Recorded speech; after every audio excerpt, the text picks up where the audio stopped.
विवेक अग्निहोत्री, अब इन्हें आप फिल्म मेकर कहें या पॉलिटिकल एनालिस्ट कहें या बेबाकी से बात करने वाले एक भारतीय शख्स कहें, यानी अब उनका खुद अपने स्वयं का इंट्रोडक्शन वो खुद ही देती रहती हैं हर समय, तो मैं उनके बारे में क्या कौन होता हूँ बोलने वाला। लेकिन इन लोग का तो पूरा ट्रैक रिकॉर्ड जो है वो डिसइंटीग्रेशन का है, फ्रेगमेंटेशन का है। ये जब से भारत को आज़ादी मिली है, देखिए प्रॉब्लम ये है कि दो जगह पर चीज़ें डिवाइड हो गई। एक वो लोग जो भारत की इंटेग्रिटी के लिए लड़ते रहे हमेशा और आज भी लड़ रहे हैं, और एक वो लोग हैं जो देखना ही नहीं चाहते। उनको इस बात पे भी अफसोस था कि हैदराबाद कैसे भारत में मिल गया। ये लगातार सेपरेटिज्म और अब टेररिज्म, ये इनका जो ग्रेजुएशन हुआ है उसमें मुफ्ती जी उसकी बड़ी लीडर हैं, और उनके बयान मुझे आजकल बिल्कुल भी अचंभित नहीं करते हैं। मैं तो बल्कि सोच रहा था कि कैसे इस बात को कि जो आपने देखा होगा जो कश्मीर में जो धीरे धीरे बीच बीच में जो ये हिंदूज की किलिंग्स हो रही हैं, एक बहुत स्ट्रांग थ्योरी जो कश्मीर में चल रही है कि कहीं इसके पीछे एक पॉलिटिकल कॉन्स्पिरेसी तो नहीं है। मैं चाहता हूं उसके बारे में अगर मुफ्ती जी जवाब दें और लोगों को बताएं कि नहीं, उससे उन लोगों का कोई भी लेना देना नहीं है, और उसको कंडेम करें। I think that would definitely give me more, उससे शायद उनकी क्रेडिबिलिटी थोड़ी बढ़े। नहीं देखिए, अब ओवैसी साहब तो पॉलिटिक्स में है, उनका तो फर्ज बनता है, उनका वोट बैंक ही है, तो उन्हें तो ये कहना है। लेकिन हम 4 साल से फिल्म बना रहे थे और कितने स्ट्रगल सेक्रीफाइस से हमने अगर फिल्म बनाई। अगर गवर्नमेंट का सपोर्ट होता तो क्या प्रॉब्लम था? अगर गवर्नमेंट का सपोर्ट होता तो थिएटर्स भी हमें खूब मिलते। फिल्म तो हम पिछले 6-7 महीने से पूरी दुनिया में दिखा रहे थे, तब तो कोई गवर्नमेंट नहीं थी। और फिल्में अगर गवर्नमेंट के कहने से अगर चलती तो प्राइम मिनिस्टर मोदी जी की फिल्म भी चलनी चाहिए थी, पृथ्वीराज भी चलनी चाहिए थी, और इसके अलावा कितनी फिल्में साउथ में भी बनी है जो बहुत ही नेशनलिस्टिक सब्जेक्ट्स की हैं, लेकिन वो नहीं चली। फिल्में कभी इन कारणों से चलती नहीं है कि कौन उसे सपोर्ट कर रहा है कौन नहीं कर रहा है, because it's your individual choice. तो मेरे ख्याल से जो अवेयरनेस कश्मीर फाइल्स ने क्रिएट की है diplomatically, I think it's a very good sign. नहीं तो दंगल के वक्त भी तो बॉयकॉट के कॉल्स आए थे, और दंगल के ही पहले शायद आमिर खान साहब ने वो स्टेटमेंट दिया था जिससे सब लोग नाराज हुए थे भारत छोड़ने का। तो पर दंगल तो बिकेम द बिगेस्ट हिट, उसको तो कोई प्रॉब्लम नहीं हुआ। और जहां तक ये बॉयकॉट की बात है, ये पूरा ब्लेम ऑडियंस पे डाल देना ये बिल्कुल पूरी तरह से गलत है। ये बॉयकॉट तो हमेशा से होता आ रहा है बॉलीवुड में।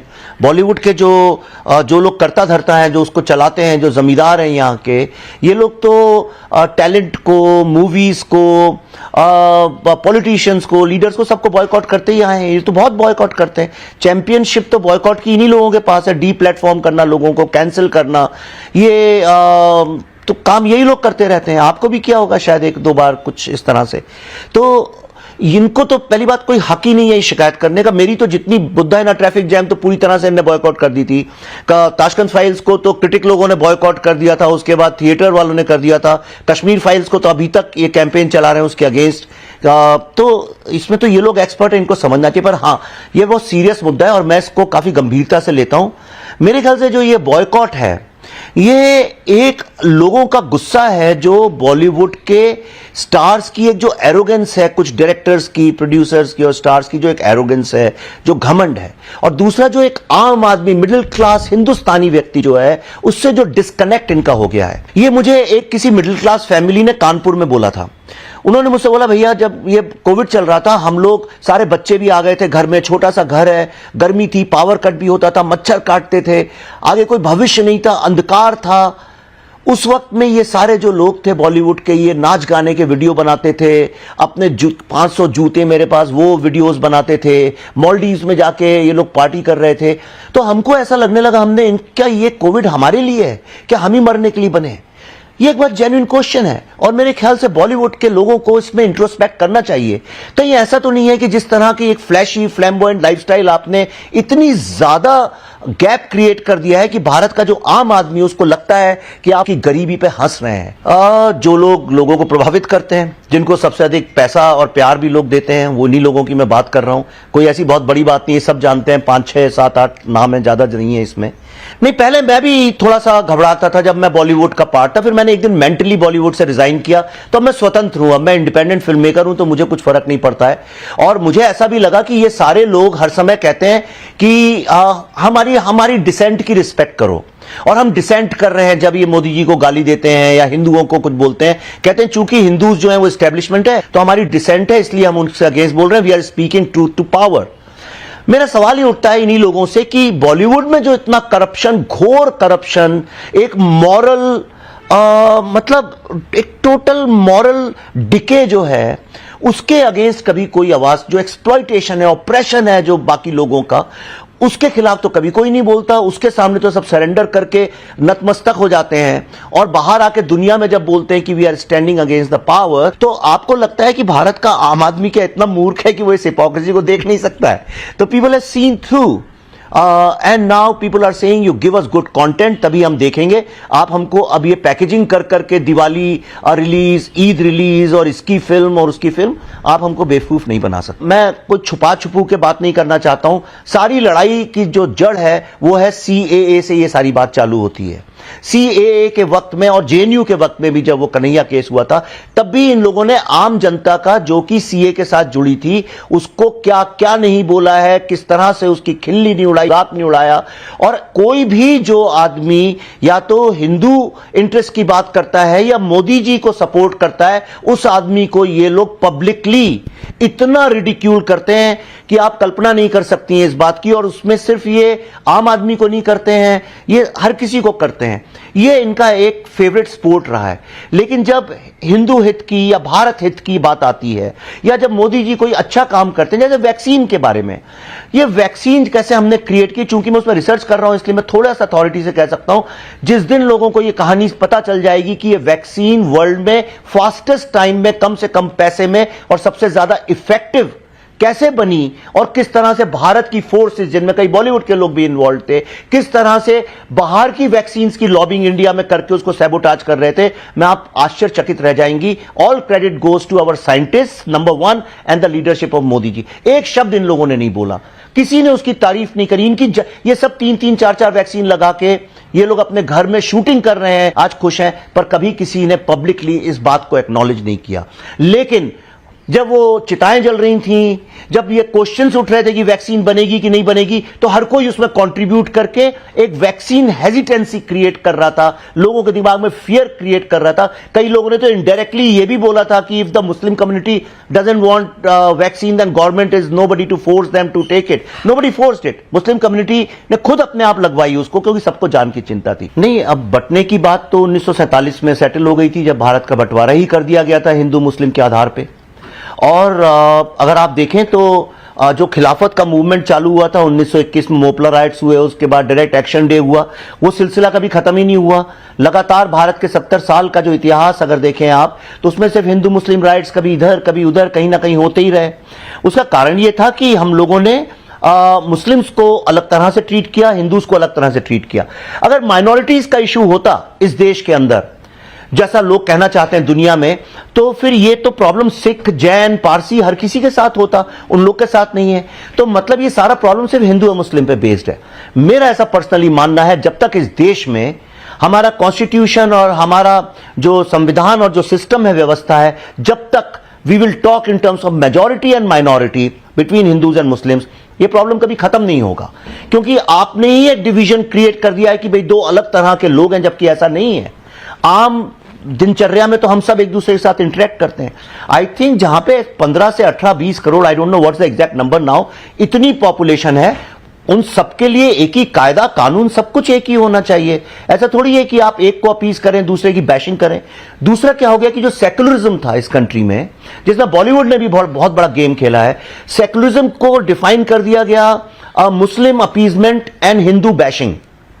अब ये हम लोग, हमारी जो जनरेशन थी, मेरे माँ बाप की जो जनरेशन थी, उनने तो टॉलरेट कर लिया। लेकिन आज जो बच्चे ग्लोबली अवेयर हैं, जिनके हाथ में 2-2, 3-3 डिवाइसेस हैं, सोशल मीडिया में एक्टिव हैं, दे आर असर्टिंग देमसेल्व्स। ये बॉयकॉट आपको क्या लगता है ये बड़ी उम्र के लोग कर रहे हैं? तो सारे यंग बच्चे कर रहे हैं। जो इनके फैन थे, आज वही लोग इनको बॉयकॉट कर रहे हैं। अब मैं व्यक्ति विशेष की बात नहीं करूंगा, लेकिन जब भी कहीं आग लगती है तो मुझे ये तो पता रहता है कि माचिस किसके घर से आई है। ये माचिस की तिल्ली कहां से आई? मैं आपको बताता हूं, मैं ऐसा नहीं, मैं कुछ अवॉइड कर रहा हूं। ये माचिस की तीली बहुत दिनों से एक्चुअली आग जला रही थी, लोगों ने अभी नोटिस किया है। तो मैं आपको बताता हूं मैंने क्यों अनुराग कश्यप के उस पर ट्वीट किया, क्योंकि मैं पैशनेटली फिल्में बनाता हूं अपनी, बहुत हम सेक्रीफाइस भी करते हैं उसके लिए, और उतने ही पैशनेटली मैं अपनी फिल्मों को प्रोटेक्ट भी कर सकता हूं। देखिए, मैं चाहता हूं जैसे रॉकेटरी जाए उसमें, पर इसका मतलब ये थोड़ी है कि मैं ये बोलने लगूं कि दूसरी फिल्म नहीं जानी चाहिए। क्यों नहीं जानी चाहिए? अच्छा, मैं कश्यप साहब से ही जानना चाहता हूं, कश्मीर फाइल्स क्यों नहीं जाना चाहिए? क्या आपको लगता है वो जाएगी तो लोगों को पता चल जाएगा कि हिंदू भी विक्टिम होता है? कश्मीर का जो झूठा नैरेटिव आपने इतने सालों से क्रिएट किया था, क्या वो स्टैब्लिश हो जाएगा? आपका झूठ एक्सपोज हो जाएगा? आपको किस चीज का डर है? हाँ, अगर वो बोलें कि ये फिल्म इसलिए नहीं जानी चाहिए कि मुझे ऐसा लगता है कि इसका कैमरा वर्क अच्छा नहीं है या इसकी एडिटिंग अच्छी नहीं है, मैं समझ सकता हूं। लेकिन आपने सिर्फ कश्मीर फाइल्स को क्यों पिन पॉइंट किया? What is the reason? It's one of the highest viewed film, Hindi film, it's a all time blockbuster। आप ये कहना चाह रहे हैं कि वो सब लोग जो हैं उनकी ओपिनियन, उनका टेस्ट, उनकी लाइकिंग कुछ मैटर ही नहीं करती है? और आपको किसने अथॉरिटी दी? आप ना तो जज हैं ना ज्यूरी हैं, और ज्यूरी तो अभी बैठी भी नहीं है, मार्च में होते हैं ऑस्कर्स। आपने अभी से कैंपेन चला दी, और उसके बाद आपके जो पीआर था अपनी फिल्म को प्रमोट करने में, अपने ही स्टेटमेंट को आपने सारे न्यूज़पेपर्स और सब जगह चलवा दिया। When it started getting viral, मैंने तो ट्रेंडिंग में देखा, जब वायरल होने लगा then I reacted to it, क्योंकि ये गलत प्रथा है। कल को फिर क्या होगा कि ज्यूरी इंडिपेंडेंट नहीं रहेगी और आप उसको बायस करेंगे और इसको लेकर हर समय एक विवाद खड़ा करेंगे। तो I think it was moral bankruptcy, that's why they said that, with a political agenda, definite political agenda। और ये लोग हैं जो अपनी मोदी हेट को एक फिल्म के ऊपर उतारना चाहते हैं, हिंदू फोबिया को एक फिल्म के ऊपर उतारना चाहते हैं।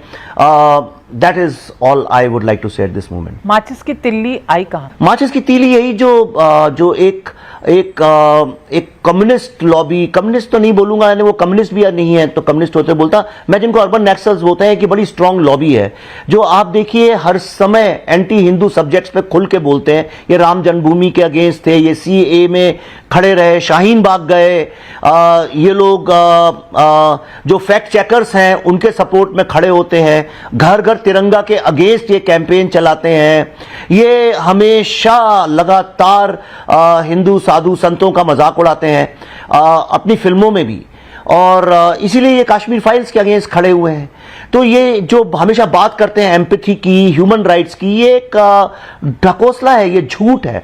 और देखिए, मेरे को कुछ फर्क नहीं पड़ता, मैं तो इनसे बाहर हूं, मैं इन पर डिपेंड भी नहीं करता हूं, लेकिन आम आदमी है सीन थ्रू, आम आदमी को ये बात पता चल गई है कि ये लोग इतने हिपोक्रेट हैं, और इसलिए आम आदमी इनके फिल्मों के टिकट्स नहीं खरीद रहा है। या जब एरोगेंस आ जाती है आदमी को बहुत ज्यादा, तो वो फिर वो केयर नहीं करता है, वो उसे लगता है मैं खुदा हूं, मैं गॉड हूं, मैं भगवान हूं, मैं कुछ भी कर सकता हूं, लोग मेरे लिए मरे जा रहे हैं। एक ये प्रॉब्लम हुआ। दूसरा क्या, देखिए 3 लेवल पे ये प्रॉब्लम है। दूसरा क्या प्रॉब्लम हुआ, ओटीटी की प्राइसिंग। जो ये फॉरेन की जो अमेरिकन कंपनीज आई, इनने ओटीटी में इतना ज्यादा पैसा स्टार बेस्ड फिल्म्स को देना चालू कर दिया, और जो ब्रांड्स थे उनने इतना ज्यादा कि ये 4-5 साल में एक फिल्म करते हैं, बाकी time they earn millions of rupees from these things. तो इनको ये लगा कि यार थिएटर हु केयर्स, मैं पीआर में और मार्केटिंग में बहुत पैसा खर्च करता हूं, लोग तो मैं भगवान हूं आएंगे ही देखने, और ओटीटी से तो मैं सेफ हो जाता हूं और ब्रांडिंग से मुझे पैसा मिलता ही है।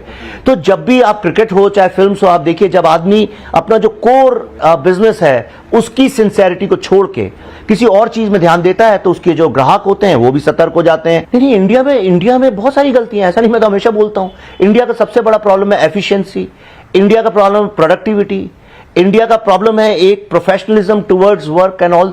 मैं इस पे बहुत लेक्चर्स देता हूं, बड़े यूट्यूब में मेरे ऑफ कोर्स, बट मैंने ये कई बार बोला और मैं फिर से बोल रहा हूं, मैं मोदी जी को सपोर्ट करता हूं, और I like his leadership and I am very confident of his leadership. और मैंने जब 2019 में भी शायद आप क्या कहीं मैंने बोला भी था कि अगले 5 साल I will follow Mister Modi and I will contribute, I will support in his mission and I will contribute to doing that. तो मेरा तो एजेंडा एकदम क्लियर है, मेरे में कोई हिपोक्रेसी नहीं है।